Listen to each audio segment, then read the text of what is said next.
So the life in Netherlands just seems to be always so happy and perfect, and especially when you talk to expats like myself who are telling you the happy angle of their lives in Netherlands. So I just bought a house, so I'm driving a fantastic car, or my job is really well paid. So the life is happy, happy, happy, happy.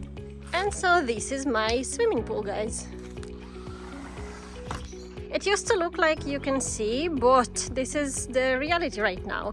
And the reason for that is actually a few reasons. Let me try to hopefully explain that.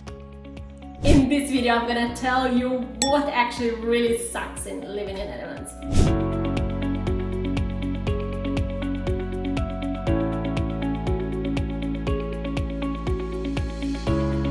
Of course, because we're in the Netherlands, I mean, it's not Spain, so it's not like there are 100 millions of companies who deal with the swimming pools and who can actually fix them. So that's the challenge number one. You need to find someone who can help you with your swimming pool. But this is not the struggle and not the thing that I hate about Netherlands, because that was quite a calculated risk which we took, knowing that we are not in a country where swimming pools are, you know, a common thing. Not interested people are in the job. And this does not apply only to the swimming pool, it comes to all the works that you could do around the house. That's at least what I've experienced. And I don't know if it comes to the kitchen renovation or the swimming pool fixing or fixing the light, whatever it is.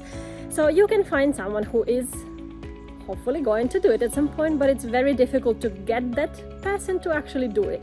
So you agree on something, you sometimes even sign the whatever like agreement that you will work together, or sometimes you even transfer the deposit for like whatever needed, I don't know, pre-orders or something, and then the job just doesn't happen, and then you follow up and you follow up and you follow up and you follow up and you follow up and you still follow up.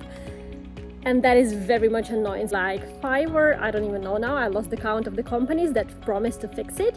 Every single one of them who started doing the job, they actually made it worse. and then after making it worse, no one would return our calls, as simple as that. The last guys who took the job, they said that they were gonna finish it in a week or two, back in September. This is January right now, and another point which is very much related, maybe slightly even similar, however different still to the previous one I've mentioned. So it's actually crazily expensive here to get someone to do the manual work for you. So either it's a swimming pool fixing or the gardening or the kitchen repair.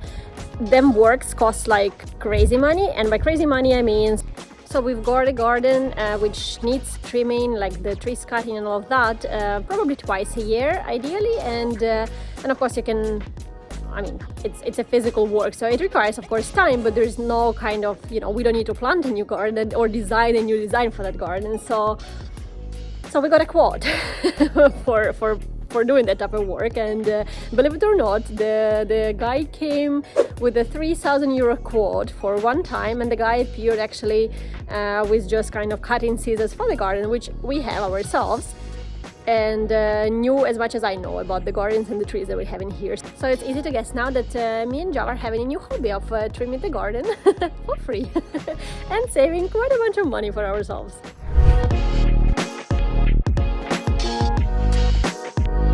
And so if you're curious to know how does the Dutch expat life looks like, or to see the other cities or countries whilst I'm traveling, or you're willing to test yourself and see if you can accept the challenge of getting used to me speaking fast, hit the subscribe button, and I'm very, very happy to welcome you to my channel. The 3 months maternity leave. Honestly, I mean, how can you survive? Well, sorry, technically it's a 4 months maternity leave, so it's like 16 weeks, but you're obliged by the law to take 4 weeks prior to your maternity due date.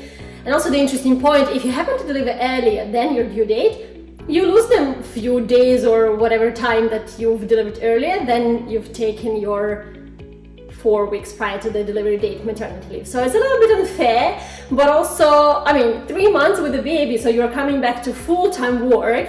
And then, so to be very fair, you're entitled to some hours for the breastfeeding. It's like, I don't know, every half an hour for the 4 hours or something, but honestly, 3 months, so you're barely sleeping, you are barely eating, you're barely figuring out if it's your first child, what's going on and how to survive, and then you are thrown back to the full-time job, and you're meant to deliver there, here, and also not get crazy. So I think this is very, very personal to me. I'm still dealing and coping, trying to overcome how difficult that whole story was for me. And I just don't think it's fair to moms. I, to be honest, don't think anyone is benefiting out of it, because the company is really, I mean, doesn't get the most productive me, clearly. And family isn't benefiting either, because I'm so stressed all the time. I was personally so stressed all the time that it really, what actually is surprising really, that no one from Dutch moms I've spoken to seems to be concerned. They just take it as kind of, yeah, but kind of how much time do you need? And you know, in Ukraine it's 3 years of a maternity leave, which might be too much. I'm not now talking about the 3-year length of the maternity leave, but 3 months is definitely not enough. I think this point is really worth mentioning, and I don't think I've done a proper justice to it yet. And in this video I'm sharing you why this actually normally doesn't bother me. But when it comes to winter, and you know, like this periods of days being so short, so it gets dark at about 4:30 p.m. and then the sunrise is at 8 a.m. So it's really long nights and really dark time, and it lasts for like 4 or 5 months. I mean, of course it gets better like as of January, maybe even February, but it still is the long time to survive, and at some point it does get sad.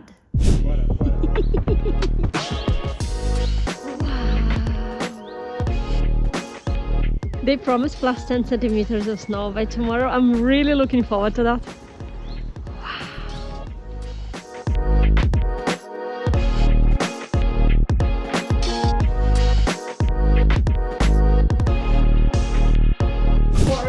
Surprisingly horrible banking system. Honestly, it's like, you know, I actually worked in a bank back in Kyiv after I graduated from the university, and now with the experience of all the Dutch banks, I am thrown back to the times before I even graduated my university and started working for a bank, which was like how many years ago now?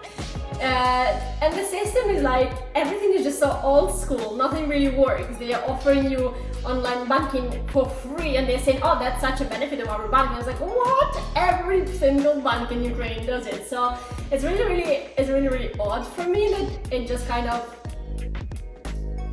that the country is so much progressive, I find it, and yeah, not the banking system though. But the good part about all these points that I've just mentioned is that I don't have any more negative points about living in here. I'm honestly such a fan of living in Netherlands that you can probably not find any bigger fan than myself. So I'm really in love with the country, so this video was really not easy for me to do and share. My cat has something to say. I'm myself Ukrainian, of course, which you know already, and I am so grateful for the opportunity to be living here. And actually, guys, I'm really curious, where are you all from? Where are you watching me now from? I would love if you guys could share the countries or the cities you're in the comments. I would love to get to know you more and know where the community is. And I am so grateful, as always, for watching the video. I actually, in the next video, promise to share the good things about Netherlands, which I haven't shared before, that I very much love here. And stay tuned and see you next week. Kisses!